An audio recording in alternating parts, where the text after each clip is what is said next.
Find the additive inverses of the following matrices. Additive inverse का मतलब होता है कि आपने सिंपल साइन चेंज कर देने हैं। इसके पीछे लॉजिक तो काफ़ी लंबी होती है। एक एडिटिव आइडेंटिटी भी होती है, आपको पढ़ा होगा आपने। सिक्स क्लास से गालिबन इसका स्टार्ट होता है, एडिटिव आइडेंटिटी, मल्टीप्लिकेटिव आइडेंटिटी। तो एडिटिव इनवर्स निकालने का मकसद ये होता है कि अगर आप एक नंबर है उसका एडिटिव इनवर्स उसके अंदर ऐड करेंगे तो आपके पास हर हाल में ज़ीरो आना चाहिए। तो एडिटिव इनवर्स होता है आप उसकी सिंपली साइन चेंज कर देते हैं, अगर आसान अल्फाज में आपने समझ ली। तो इसको लिखते कैसे हैं वो सिर्फ मैं आपको यहाँ तरीका बताऊंगा। अगर ए मैट्रिक्स है आपके पास और उसका आपने एडिटिव इनवर्स निकालना है, तो ए मैट्रिक्स का एडिटिव इनवर्स माइनस ए होगा। ये लाजमी लिखना है। तो माइनस ए का क्या मतलब है कि माइनस साइन बाहर और अंदर क्या, ए मैट्रिक्स।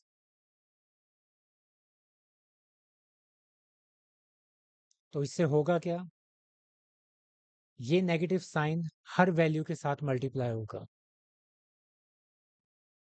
ठीक। और इसका सिंपल आसान में अल्फाज में ये कह सकते हैं कि हर एक के साथ आ जाएगा। -4, -3, -2, -6। तो ये आपके पास एडिटिव इनवर्स आ गया।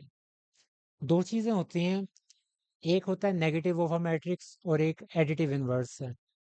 कहने को एक ही चीज़ है, सॉल्यूशन भी एक ही तरीके से किया जाता है, लेकिन बस एडिटिव इनवर्स आप याद कर सकते हैं कि ये एडिटिव आइडेंटिटी से रिलेटेड होता है। वैसे दोनों चीज़ें एक ही होती हैं। तो क्वेश्चन अगर दोनों तरह आ जाए, नेगेटिव आपने निकालना है अल्फा मैट्रिक्स या एडिटिव इनवर्स निकालना है, तो प्रोसीजर आपका एक ही होगा, तो उसमें कोई फ़र्क नहीं होगा। तो ये आपका पहला आंसर आ गया, -a। अब आपने अगर -b निकालना है तो वही प्रोसेस है, माइनस का साइन बाहर, बी वाली मैट्रिक्स यहाँ लिखेंगे।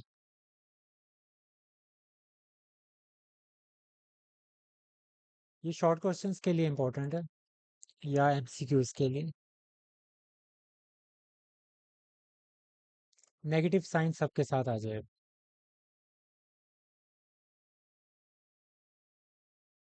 स्क्वायर रूट्स में बस आपने ये ध्यान देना है कि नेगेटिव साइन को कभी भी स्क्वायर रूट के अंदर ना लिखते हैं, क्योंकि उस तरह के जो क्वेश्चंस होते हैं, फर्ज करें -2 है ऊपर स्क्वायर रूट है, इन क्वेश्चन इन नंबर्स को हम अलग नाम देते हैं, इमेजिनरी नंबर्स इनको कहा जाता है। तो वो अभी हम पढ़ ही नहीं रहे, तो इस वजह से आपने, तो नेगेटिव साइन बाहर आएगा, स्क्वायर रूट के अंदर नहीं आएगा।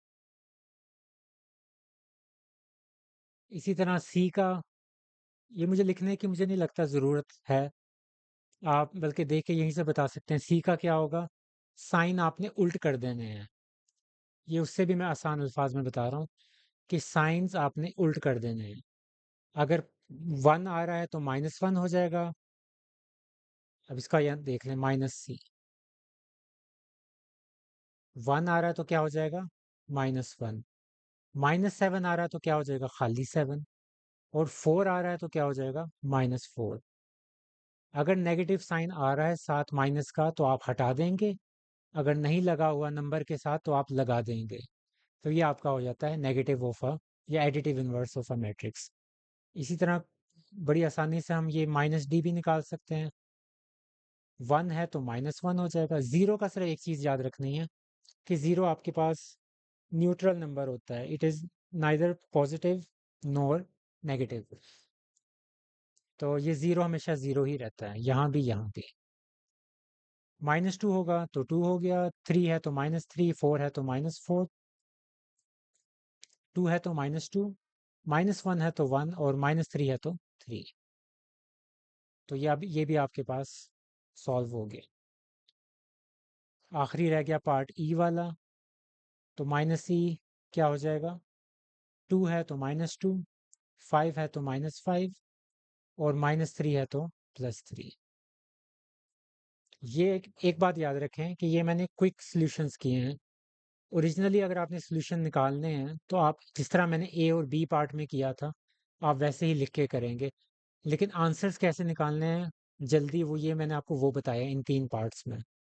तो मुझे उम्मीद है कि आप लोग सॉल्यूशंस निकाल सकते हैं इस तरह और उस मेथड को यूज़ करके जो मैंने ए बी में लिखा हुआ है कि पहले लिखना है, ये माइनस का साइन बाहर लगाना है और फिर ऊपर वाली मैट्रिक्स उतारनी है, 0 1 -2 वगैरह। तो इतना तो आप कर ही सकते हैं। तो इस वजह से यहाँ मैंने इसको यहाँ तक छोड़ दिया। क्वेश्चन की नोयत वही है इस क्वेश्चन के अंदर कि 4a - 3a निकालना है, लेकिन left hand side right hand side वाला चक्कर है। जब भी शो डैट वाले क्वेश्चंस होते हैं ना, बुक के पीछे आंसर्स नहीं दिए होते हैं, क्योंकि आंसर्स आपका क्वेश्चन के अंदर ही है। कि आप अगर ये चीज़ सॉल्व करेंगे तो आपके पास आंसर क्या आना चाहिए, ए आना चाहिए, यानी कि ये चीज़ आपका आंसर आना चाहिए जब आप 4a - 3a को सॉल्व करेंगे। इस क्वेश्चन में आप एक और चीज़ भी नोट कर सकते हैं, वो ये है कि इसमें स्केलर ये है। अगर इसमें से मैं ये लिखने वाली चीज़ नहीं, ये मैं वैसे ही बता रहा हूँ एक्स्ट्रा। इन दोनों में कॉमन क्या है, ए कॉमन है। ए कॉमन निकाल लें, बाकी क्या बचा 4 - 3। 4 - 3 क्या होता है 1। तो यानी कि ये वन फैक्टर स्केल्ड है। वन फैक्टर स्केल का मतलब होता है यानी कि उसकी स्केलिंग नहीं हुई हुई। तो यहाँ क्योंकि अगर मैं 1 लगा दूं तो 1 को मल्टीप्लाई होकर कुछ भी नहीं होगा, तो ये अल्टीमेटली ए ही आ जाएगा। तो that's why A 4a - 3a = a। तो ये सिंपल उसका प्रूफ था। अब इसको हम सॉल्व करेंगे नंबर्स के ज़रिए जो आपके पास मैट्रिसेस दी हुई हैं। अभी जो मैंने रेड में लिखा था ये सारा जनरल सॉल्यूशंस होते हैं। 4a ये आपके पास 2315 है -3a।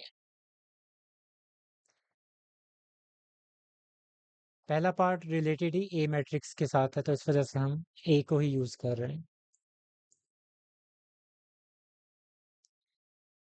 स्केलिंग है 4 to 8, 4 3s are 12, 4 1s are 4, 4 5s are 20। 4 से मल्टीप्लाई कर दिए, यहाँ 3 से मल्टीप्लाई करना है। 3 2 6, 3 3 9, 3 1s are 3, 3 5s are 15।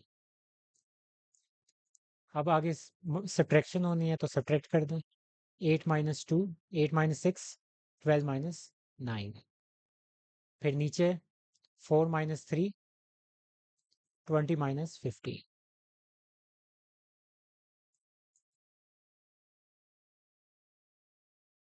8 -6 क्या होता है 2, 3 1 5।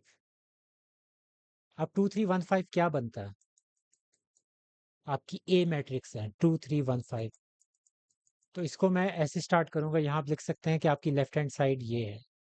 ठीक है, तो लेफ्ट हैंड साइड से आपने स्टार्ट किया और 2 3 1 5 आ गया।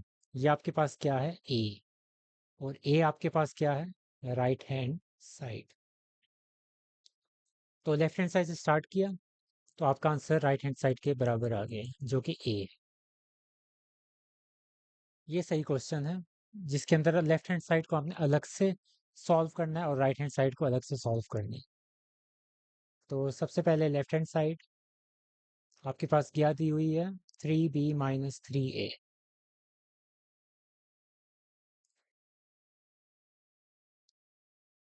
3b, b की वैल्यू 1746 -3a, a की वैल्यू आपके पास 2315। ये पुराना प्रोसीजर है जो हम पहले करते आ रहे हैं। 3 से मल्टीप्लाई कर दें हर वैल्यू को। 3 1 3 3 7 21 3 4 12 3 6 18। यहाँ भी 3 से मल्टीप्लाई कर दें हर वैल्यू को। 3 2 6 3 3 9 3 1 3 3 5 15। अब हम इसके सब्ट्रैक्शन करेंगे। 3 -6, 21 -9। सेकेंड रो में आ जाएं, 12 -3 एंड 18 -15। 3 -6 -3 होता है, 21 -9 आपके पास हो जाएगा 12। 12 माइनस 3 9 और 18 माइनस 15 3। तो ये आपके पास आ गई लेफ्ट हैंड साइड। अब राइट हैंड साइड को देखते हैं। 3 ब्रैकेट के अंदर b माइनस ए है।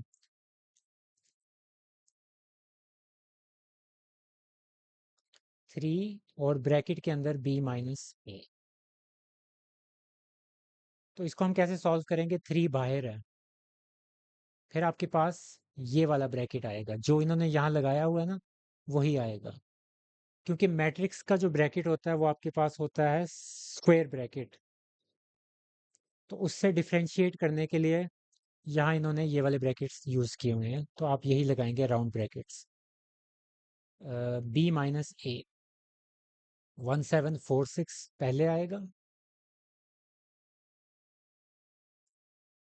फिर बीच में माइनस का साइन, और फिर आपके पास आएगी ए मैट्रिक्स 2315।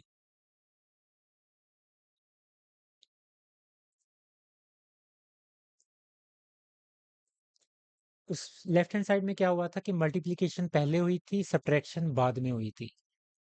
यहाँ क्या होगा, क्योंकि ब्रैकेट्स की हमेशा प्रायोरिटी होती है हमारे पास, उसको हम पहले करते हैं, तो सब्ट्रैक्शन यहाँ पहले होगी। b माइनस से पहले ऑपरेशन परफॉर्म होगा और 3 से मल्टीप्लिकेशन हम आखिर में करेंगे।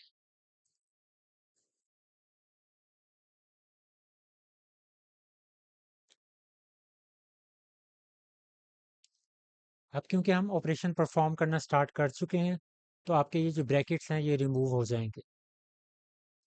1 minus 2, 7 minus 3, 4 minus 1 and 6 minus 5।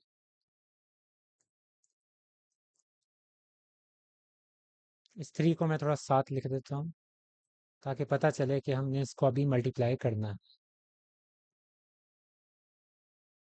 1 minus 2 minus 1, 7 minus 3 4, 4 minus 1 3, 6 minus 1 आपके पास क्या हो जाता है? 1।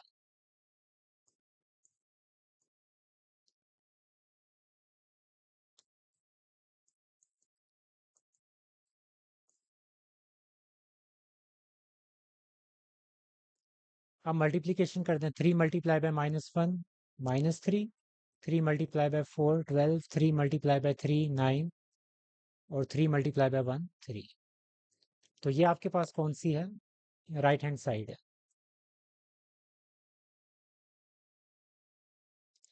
तो अब मैं आपको जूम आउट करके दिखा रहा हूँ कि दोनों आपके आंसर्स मैच कर रहे हैं। लेफ्ट हैंड साइड वाला -3 12 9 3 और राइट हैंड साइड वाला भी -3 12 9 3। तो आप लिख सकते हैं कि आपकी left hand side is equal to right hand side.